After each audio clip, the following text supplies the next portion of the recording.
Ronaldinho, Michael Arteta, Messi, Ramos, Mbappé, Neymar അങ്ങനെ ലോകത്തിലെ ഏറ്റവും മികച്ച താരങ്ങളെയെല്ലാം PSG അവരുടെ സ്വന്തം തട്ടകത്തിലേക്ക് എത്തിച്ചു, അല്ലെങ്കിൽ അവര് സ്വന്തമാക്കിയിരുന്നു.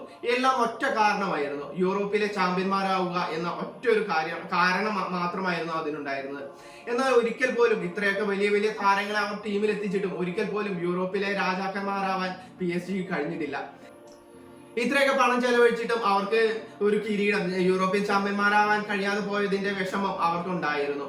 അതുകൊണ്ട് തന്നെയാണ് ഇക്കൊല്ലം ഒരു യങ്സ്റ്റേഴ്സിനെ വെച്ചുകൊണ്ട് അവർ ടീം ബിൽഡ് ചെയ്യുകയും അതിലൊരു നല്ലൊരു മികച്ചൊരു കുതിച്ചുചാട്ടം അവരുടെ മത്സരങ്ങളിൽ ഒക്കെയും കാണാൻ കഴിഞ്ഞിരുന്നു. ഫ്രഞ്ച് ലീഗ് കിരീടം, ലീഗ് 1 കിരീടം നേടിയ PSG ചാമ്പ്യൻസ് ലീഗ് ഫൈനലിൽ ഇന്റർ മിലാനെ പരാജയപ്പെടുത്തി എന്ന് മാത്രമല്ല 5 ഗോളിന്റെ ആധികാരിക വിജയം, ഒരു ഫൈനലിൽ നേടുന്ന ഏറ്റവും വലിയൊരു വിജയമാണ് 5 ഗോളിന്റെ ആ ഒരു ആധികാരിക വിജയം തന്നെ PSG സ്വന്തമാക്കാൻ കഴിഞ്ഞിരുന്നു. 12-ാം മിനിറ്റിൽ ഹക്കീമി തുടങ്ങിയ ഗോൾ വേട്ട, 63 മിനിറ്റുകളിൽ ദെസേറും, 73-ാം മിനിറ്റിൽ കവറസ്കേലിയും, 86-ാം മിനിറ്റിൽ സബ്ബായി വന്ന മറ്റൊരു 19-കാരൻ സെന്നിയുമാണ് ചാമ്പ്യൻസ് ലീഗ് ഫൈനലിൽ ഇന്റർ മിലാനെതിരെ PSG ഒരു 5 ഗോളിന്റെ വലിയൊരു വിജയം നേടിക്കൊടുത്തത് എന്ന് പറയാം.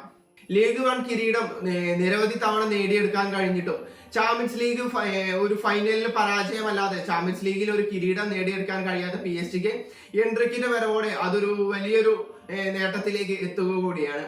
മാത്രമല്ല ഡെംബലയുടെ ഒരു പ്രകടനവും ചാമ്പ്യൻസ് ലീഗിൽ PSG വളരെയധികം സഹായിച്ചിട്ടുണ്ട്. അത് ഫൈനലിലാണെങ്കിൽ 2 അസിസ്റ്റ് ആണെങ്കിൽ പോലും, അതുപോലെ പല ഘട്ടങ്ങളിലായിട്ട് ഗോളുകൾ അടുപ്പിച്ചും ഡെംബലെ ഒരു മികച്ച ഒരു പ്രകടനം പുറത്തെടുത്തു. PSG വേണ്ടിയിട്ടുള്ള ഏറ്റവും മികച്ച പ്രകടനം, അല്ലെങ്കിൽ PSG ചാമ്പ്യൻസ് ലീഗ് നേടുമ്പോൾ അതിലേക്ക് ഒരു മികച്ച സംഭാവന നൽകിയ ഒരു താരമാണ് ഡെംബലെ എന്ന് പറയുന്നത്. ഏതായാലും അങ്ങനെ അവരുടെ ഒരു കാത്തിരിപ്പിന്റെ, PSG-യുടെ കാത്തിരിപ്പിന് വിരാമമായിക്കൊണ്ട് ചാമ്പ്യൻസ് ലീഗ് ഫൈനലിൽ വിജയിച്ചുകൊണ്ട് PSG ഇനി ആഘോഷത്തിന്റെ രാവുകളിലേക്കാണ് കടക്കാൻ പോകുന്നത്.